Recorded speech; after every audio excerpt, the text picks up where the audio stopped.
Hey guys, welcome back. I want to start this week's video off first by thanking everyone for subscribing to the channel. We hit the 1,000 subscribers mark last week. Thank you. We are getting close to the 100th video being posted on the channel, and it really means a lot to us that you've taken the time to join our growing community. So once again, thank you.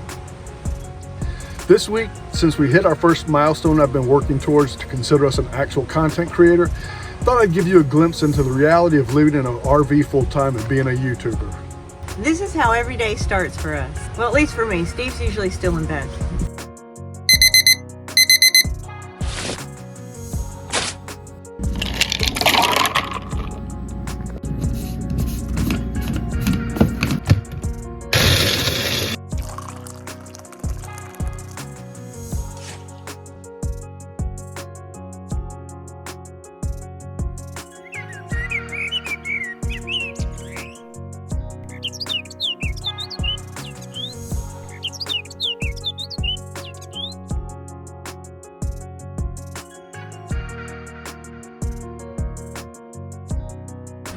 Pretty glamorous, right?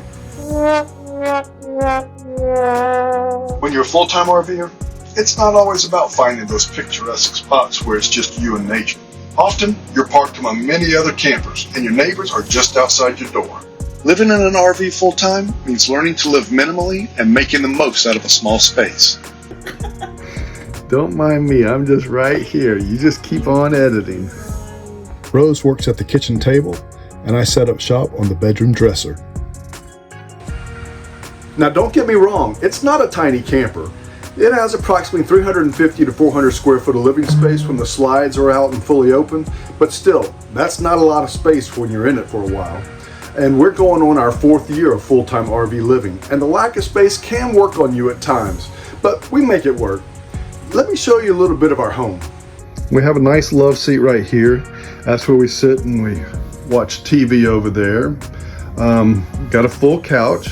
The couch pulls out into a sleeper. You can see we've got 2 coffee tables right there. Of course, Miss Alley Cat, our princess, is right here. Say hello, Alley. And there's her toys right there by the fireplace. Yes, we got a fireplace in here. Sitting from my chair right here, I can see the fireplace and the television easily. Rosie's got us this little printer table right here, and we keep our laser printer right there for any work that we need to have done. And this is a fully stocked pantry.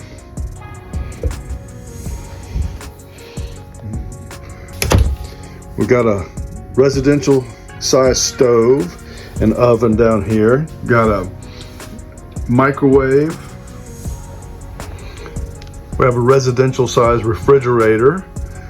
We opted to get a countertop ice maker rather than having the freezer make the ice, just so we don't have to worry about water leaks since we move so much. Of course, we've got our coffee pot, blenders, and all that kind of stuff.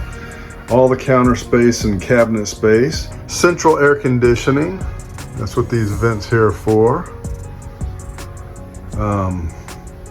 Pendant lighting. We even have, when people hear we live in a camper and we talk about we sleep upstairs, they don't realize upstairs. But yes, we got 3 steps going upstairs. I'll take you up to our bathroom and show you what that's like. Got a sink with lots of storage. In the cabinets there, medicine cabinet, full-size toilet, ceramic toilet. We've got our linen closet right here. More space up there. And of course the showers right here. It's a full-size shower. We opted for the queen size bed in here, but you could actually fit a king size bed in here if you wanted. I just like to sleep a little closer to Rose than that. Full size residential dresser, keeps all our clothing there. We've got a double door closet here. It's even got shelves back in there. And if we wanted to, we could even have a washer and dryer in here. It's plumbed for a washer on one side and a dryer on the other. But we just didn't have enough room being full-time to put all our clothing plus a washer and dryer, although it would make life a lot easier. As far as creature comforts are concerned, let me show you how we accommodate our alley cat. We keep her litter box in the shower so she doesn't get litter everywhere and we don't trip over it during the day. So every morning we take our litter box out of the shower and we put it in the hall, and when we're done showering, We squeegee down the waters, wipe down the shower to get all the water up, and then we put it back in the shower until the next morning.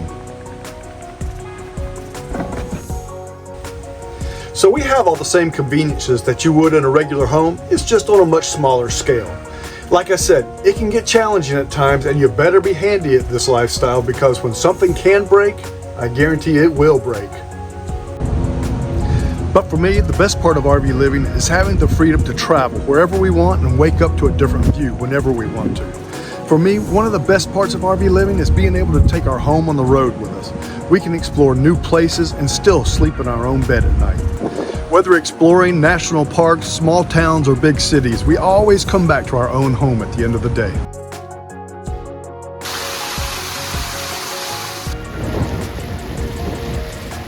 And of course, the RV community is like no other. We've met so many amazing people on the road, all with different stories and backgrounds. Living the RV life is an adventure, and especially as a YouTuber. But let me tell you, it comes with its challenges, especially when it comes to making videos. What you see is the polished, finished product, but behind every published video is so much more work than I ever imagined. You know, when you watch a video and think, wow, that looks so easy, I can't believe they're doing that. I can start my own channel. In my opinion, that's the ultimate compliment you can pay a YouTuber. If they made that video look effortless and natural, they're doing an amazing job. But here's the reality. There's so much more behind the process than capturing your adventures on camera. Initially, I thought it would all be about exploring and filming everything I saw. And while that part is definitely the most fun, it's just the tip of the iceberg. And honestly, those moments don't come around as often as I'd like.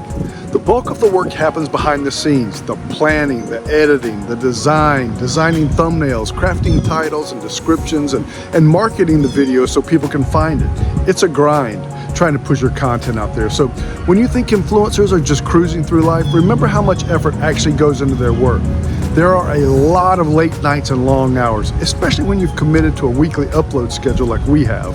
But despite all the challenges, I wouldn't change a thing. I love every part of it. As long as people want to watch what I create, I'll keep making videos.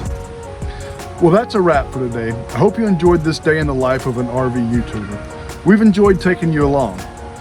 We have some big ideas coming in the future. We may consider doing a monthly giveaway, and we're starting some polls on our YouTube homepage. Make sure you check those out. It'll help us to get to know our audience a little better. And we may start putting some paraphernalia designs on there and let you guys help us decide which designs you like the best. Once again, our heartfelt appreciation goes out to each and every one of you for helping us reach this subscriber milestone. It really helps us feel like we're doing something worthwhile. If this is your first time checking out the channel and you like what we're doing, check out some of our other videos. We're building quite a library of content. We're closing in on our 100th video, and I'd love to do something special to mark that milestone.